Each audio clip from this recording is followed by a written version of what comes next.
안녕하십니까. 매의 눈으로 세상의 흐름을 읽어드리는 와이타임 정세 분석의 추복일입니다. 미국의 조 바이든 정부가 관계가 험악한 이 한국과 일본 간의 관계 조율과 함께 이 한국 정부의 한일 간 관계 개선을 강력하게 촉구하고 나서서 기추가 주목되고 있습니다. 특히 미국의 바이든 정부가 한일 갈등은 대중국 견제의 핵심 기제인 한미일 안보 공조를 저해하기 때문이라 그러면서 한미동맹 강화의 전제 조건으로 이 한일 관계 개선을 제시할 정도로 강력한 의지를 보이고 있습니다. 그래서 이 한국과 일본 정부가 어떻게 대응할 것인지에 대해서 부심하고 있습니다. 또 미국 국방부는 삼국 협력과 관련해 가지고 이 지역에서 한국, 일본보다 더 중요한 동맹은 없다고 했고요. 미국 국무부도 파트너들과 긴밀히 조율하지 않을 가능성이 더 우려된다. 그렇게 말을 하면서 이 한미일 조율의 필요성을 역설했습니다. 그래서 어떤 방식으로든 이 문제를 풀어가야 될 상황입니다. 이런 미국의 요구에 대해서 한국 정부도 이 한일 간 갈등 상황을 풀기 위한 시도에 돌입을 했습니다. 우선 문재인 대통령은 지난 15일 정의용 외교부 장관 임명장 수여식에서 한반도 평화 프로세스가 성공하려면 한미동맹을 강화해야 된다라고 말을 했습니다. 이런 문 대통령의 시각은 사실은 미국 정부의 생각과는 초점 자체가 완전히 다릅니다. 문 대통령은 한반도 평화 프로세스를 위해서 한미동맹 강화를 외쳤는데 정작 미국은 한미동맹 강화를 위해서 한일관계 정상화를 제시했기 때문에 그렇습니다. 이건 다시 말씀드리면 한국 정부는 북한과의 대화 흐름을 만들기 위한 도구로 한미동맹을 생각하고 있는데 정작 미국 정부는 한일 관계가 회복되지 않으면 한미동맹 자체에 위기가 올 수 있다고 보고 있다는 겁니다. 이걸 좀 다른 관점에서 보자면 이렇습니다. 미국의 최우선 관점은 중국 대응이죠. 그리고 북한 문제는 부차적입니다. 또한 북한 문제 자체가 중국 변수에 묶여 있다고 봅니다. 이런 미국의 정책 방향을 원만하게 수행하려면 한미일 공조가 필수적입니다. 이와 함께 미국은 북한 문제에 대해서도 한미일이 공동 보조를 맞춰야 된다고 봅니다. 북한 문제란 뭐냐? 곧 북핵이 가장 우선되는 이슈 아니겠습니까? 그렇기 때문에 이 북핵 해결을 위해서는 당연히 한국과 미국과 일본이 한 목소리를 내야 된다는 것이고요. 그러려면 이 한미일의 찰떡 공조가 기묘하다고 보는 겁니다. 그런데 이 한국 정부의 생각은 이것과는 상당히 결 자체가 다릅니다. 미국의 최우선 관심이 중국인데 한국 정부는 중국 문제에 관한 한 여기에 끼어들 생각조차가 없습니다. 대중국 전선 형성에 결코 미국과 함께할 생각이 없다는 이야기입니다. 여기다가 북한 문제 또한 북핵에 관심이 있다기보다는 북한과 대화의 문을 열고 남북한 교류를 재개하려는 데 우선적 관심이 있습니다. 미국이나 일본이 생각하는 북한 이슈하고는 완전히 다릅니다. 그렇기 때문에 이 북핵 문제를 우선 해결하려고 하는 미국과 일본, 그리고 북핵은 차치하고 북한의 분노를 달래면서 남북교류에 초점을 맞추는 한국 정부. 이게 완전히 대북 정책 방향도 다르고 대응도 달라질 수밖에 없는 거죠. 그러니까 당연히 한미일 공조도 힘들 수밖에 없는 겁니다. 이런 기본적인 문제들 외에도 한국의 문재인 정부가 그동안 일본과의 공조를 정치적인 문제로 인해 가지고 먼저 깼고요. 이걸 또 선거에 활용하면서 감정의 골이 깊을 대로 깊어져 있는 상황입니다. 벌써 이 4년 정도 쌓인 문제들을 일거에 해소하기는 힘들 정도입니다. 현 상황에서 제일 좋은 방법은 한국의 문재인 정부가 지난 4년간 문제가 됐던 여러 사안들에 대해서 한국 국민들한테 양해를 구하고 잘못을 시인하면서 일본 정부와 문제 해결의 장을 만들어가면 될 텐데 문재인 정부는 결코 그렇게 하지는 못할 겁니다. 우선 반일 감정이 애국심이라고 생각하는 친문들의 아우성에 당장 부딪혀야 할 것이고요. 올해 4월에 재보궐선거 그리고 내년에 대선에서 악재가 될 수도 있기 때문에 절대로 그런 카드를 쓰지는 못할 겁니다. 그러다 보니까 지금의 한일 관계는 북극의 추위처럼 매섭습니다. 심지어 지난 9일 취임한 정의용 외교부 장관하고 모테기 도시미스 일본 외무상과의 첫 통화도 벌써 열흘 넘게 이루어지고 있지 않습니다. 여기에 대해서 일본의 교도통신은 지난 13일 일본 정부 고위 당국자가 정의용 장관과 만나더라도 춥네요. 이 정도밖에, 그런 내용밖에 할 이야기가 없다. 그렇게 말을 했다면서 일본 정부와 여당 내의 혐한 분위기가 팽배하다라고 보도를 했습니다. 상황이 이렇다 보니까 지난달 22일 부임한 강창일 주일대사도 스가 요시히데 총리 그리고 모테기 외무상하고 면담 일정도 잡지 못하고 있습니다. 문제는 상황이 이러한데 정작 대통령과 청와대조차 중심을 잡지 못하고 있다는 데 있습니다. 대통령은 지난 19일 여당인 더불어민주당의 한미일 관계의 중요성을 고려해서 한일 관계의 정상화를 위한 지원을 해달라고 그런 당부를 했죠. 문재인 정부는 지난 2015년 박근혜 정부에서 이루어진 위안부 합의에 대해서 합의는 위안부 문제의 진정한 해결이 될 수 없다 그러면서 최종적 해결이란 합의 내용을 부정했습니다. 그리고 일본 정부에서 예산 10억엔 그러니까 한 105억 원 정도로 세운 단체가 있죠. 화해와 치유재단 이거 해산해 버렸습니다. 그러한 기류를 만드는데 맨 앞장섰던 사람이 바로 문재인 대통령입니다. 그런데 그 문 대통령이 올해 1월 18일 신년 기자회견에서 2015년 합의는 공식 합의였다 그러면서 일본 정부의 위안부 피해 배상 책임을 인정한 판결이 곤혹스럽다라고 말을 했습니다. 입장을 180도 바꾼 겁니다. 그랬던 문재인 대통령이 지난 19일에는 단순히 돈 문제만 아니고 당사자가 인정해야 된다. 정부가 돈을 대신 갚아준다고 해결되면 진작 해결되지 않았겠느냐 그러면서 원고들이 동의하지 않기에 일본의 진심 어린 사죄에 문제 해결이 달린 상황이라고 말을 했습니다. 그러니까 여러분 문재인 대통령이 이날 발언은 결국 과거사 문제로 양국 관계가 꼬일 대로 꼬인 상황에서 정부가 먼저 일본 측에 적극적이고 선제적인 제안을 해야 관계 개선의 실마리를 찾을 수 있다는 주장을 되풀이한 셈이고요. 피해자들이 납득할 수 없다면 현금화도 어쩔 수 없다는 식으로 해석할 여지가 있다는 점에서 한일 관계 해법에 대해서 대통령과 청와대 기류가 또 바뀐 거냐 이런 분석들이 쏟아져 나왔습니다. 이건 1월 18일의 신년 기자회견이라든지 최근에 몇 번 그런 이야기를 했는데 한일 양국 간의 외교적 해법을 강조하면서 2015년 위안부 합의가 정부의 공식 합의였음을 인정한다고 했던 대통령의 발언과도 완전히 배치가 됩니다. 도대체 이 한일 관계 정상화 의지가 있는 것인지 도무지 아리송합니다. 이렇게 문재인 대통령이 발목을 잡는 건 뭐냐면 한일 간의 위안부 합의에 대해서 중대 하자로 꼽았던 게 뭡니까? 피해자 중심주의 아닙니까? 이것 때문입니다. 19일의 발언도 그런 맥락에서 나왔습니다.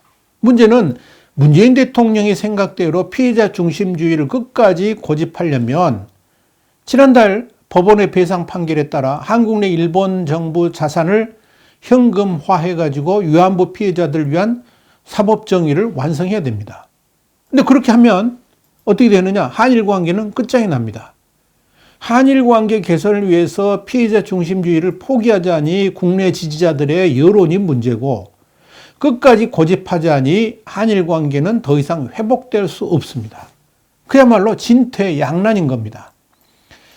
그런데 여러분, 지난 2015년 위안부 합의 당시에 이 아베 신조 일본 총리는 일본군의 관여하에 다수의 여성의 명예와 존엄에 깊은 상처를 입힌 문제로 일본국 내각 총리 대신으로서 다시 한번 마음으로부터 사죄와 반성의 마음을 표명한다라고 밝혔습니다.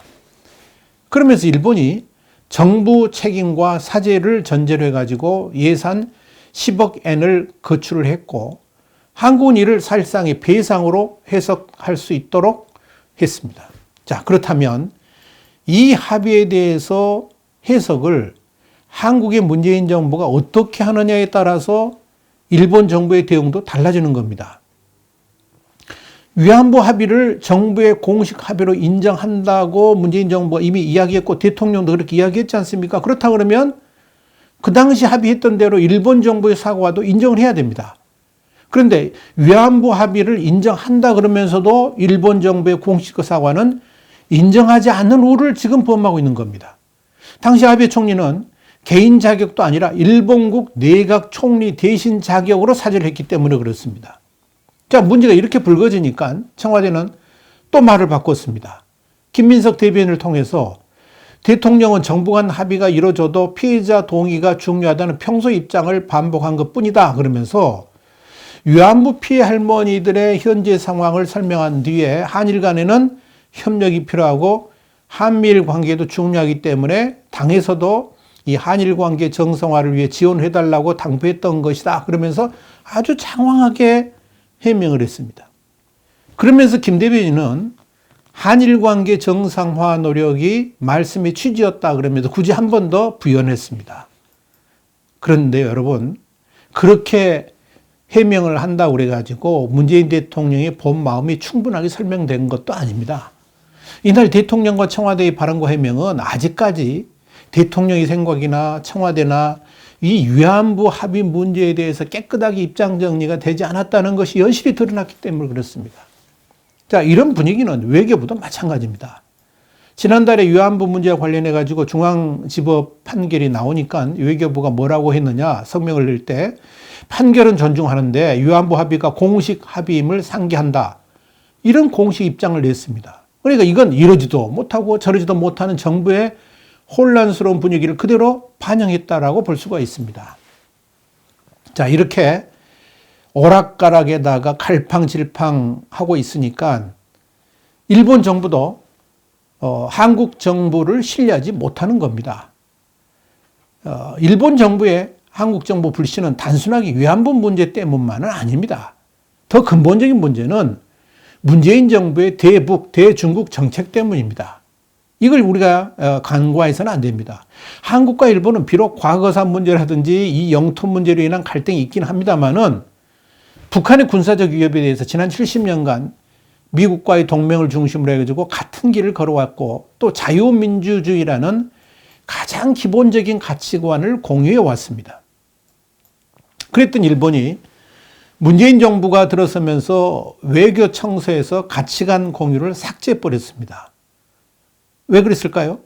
문재인 정부의 대북관이나 대중국 외교 정책에 대해서 더 이상 신뢰할 수 없다는 것이 그 이유였습니다. 특히 유엔군 사령부의 후방기지가 배치되어 있는 일본 입장에서는 이 북한군의 군사적 위협에 대해서 아주 민감합니다. 또한 주한미군은 육군 중심이고요. 주일 미군은 해군과 공군과 해병대 중심으로 이루어져 가지고 이 전략적으로 주한미군과 주일미군을 분리시킬 수가 없습니다. 미국의 트럼프 정부라든지 바이든 정부가 한미일 안보 협력을 중시하는 이유가 바로 여기에 있습니다. 이런 체제를 유지하기 위해 가장 근본적인 게 뭡니까? 상호 신뢰입니다. 같은 적을 향해 같은 전략을 공유해야만 한다는 겁니다. 그런데 문재인 정부는 이 북한과의 관계를 고려해 가지고 한미일 안보협력의 요체인 한일 군사비밀정보보호협정, 지소미아로 부르죠. 이것도 파기하려고 했습니다. 여기에 초계기 갈등도 있습니다. 이런 상황에서 일본은 과연 한국의 문재인 정부가 미국과 일본의 이 한미일 동맹 편인지 아니면 중국과 북한의 편인지 그걸 묻고 있는 겁니다. 그런데 문재인 정부는 여기에 대해서 분명한 답을 제시하지 않고 있습니다. 오히려 현재 문재인 정부의 주적이 북한이 아니고 일본 아닌가 이런 의심이 나올 정도니까 어떻게 최고 기밀을 한국 정부하고 공유할 수 있겠는가 하는 근본적인 문제를 지금 일본이 제시하고 있는 겁니다.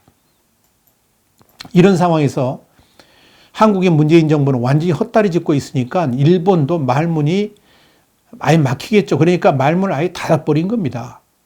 지난 13일 일본 교도통신은 일본 외무성이 최근 부임한 강창일 주일 한국 대사와의 면담 일정을 고의적으로 늦추고 또 면담 자리에서 위안부 판결에 대한 한국 정부 해법을 요구했다. 이런 보도를 할 정도로 일본 내 반한 여론이 격화되어 있고요.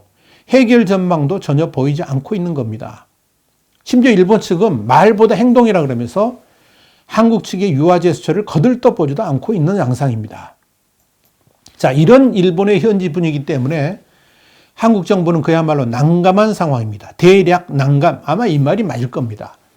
지난 4년 가까이 문정부의 친북 일변도 정책, 그리고 죽창가를 포함해가지고 반일 캠페인에다가 여기에다가 대북전당 금지법 같은 반인권적 움직임들이 누적되면서 이 한국 정부에 대한 시선이 곱지 않습니다. 그럼에도 이 문제를 풀어야 되는 정의용 외교부 장관은 18일 국회 외교통일위원회에서 한일 관계 개선 문제와 관련해가지고 필요하다면 미국의 도움을 받을 수도 있다라고 밝혔습니다. 한일 관계가 풀리지 않으면 한미 관계도 정상화될 수 없다는 이야기가 워싱턴에서 나온다는 국민의힘 박진 의원의 질문에 대해서 답변하면서 나온 말입니다. 그런데 이런 정의용 장관의 답변은 기본 전제부터가 잘못됐습니다. 한일 관계 악화의 출발은 위안부나 강제징용 문제가 아닙니다. 근본적으로 문재인 정부의 대북관에서부터 비롯된 겁니다. 다시 말씀드리면 문재인 정부의 대북 정책이 바뀌지 않는 한, 이걸 다른 말로 또 바꿔 이야기하자면 문재인 정부가 북한을 바라보는 시각이 미국이나 일본이 갖고 있는 방향과 일치했다고 미국과 일본 양국이 인정하지 않는 한 근본적인 문제 해결이 될 수 없다는 이야기입니다. 그런데 문재인 청와대나 우리 외교부는 그런 진단조차 제대로 하지 못하고 있습니다. 이건 한국이나 일본 모두 자존심에 관련된 문제가 아니고요. 그런 게 아니고요. 기본적인 국가의 정체성에 대한 문제이다 보니까 그런 문제에 있어가지고 근본적이고 획기적인 변화가 없으면 결코 한일 간 문제 해결은 물론이고요. 한미일 동맹의 복원도 불가능하다는 이야기입니다. 그런 의미에서 정의용 외교부 장관의 반응, 그러니까 한일 간 문제 해결에 미국이 관여해달라고 하는 요청은 완전히 진단 자체가 잘못된 겁니다. 그보다 우선 해야 될 일이 뭡니까? 미국이 지금 요구하는 게 뭡니까? 일본이 지금 바라는 게 뭡니까? 문재인 정부의 정체성, 그러니까 친북적, 친중적 성향의 정체성을 원래대로 복귀하라는 거죠. 180도 전환해가지고 기존의 한미일 동맹 정신으로 복귀하겠다는 결단이 우선돼야 된다는 겁니다. 자, 이런 기본적인 사안조차 제대로 인식하지 못하고 있으니 나라 꼴이 말이 아닌 겁니다. 여러분 참으로 답답합니다. 도대체 왜 저렇게 국제정세도 제대로 모르는 이들, 저렇게 무능한 사람들이 대한민국의 조타수를 맡고 있으니 한일 관계 회복은 물론이고요. 한미일 동맹의 복원이 난망인 겁니다. 답답합니다. 와이타임 정세분석이었습니다. 다음 주에 다시 뵙겠습니다. 감사합니다.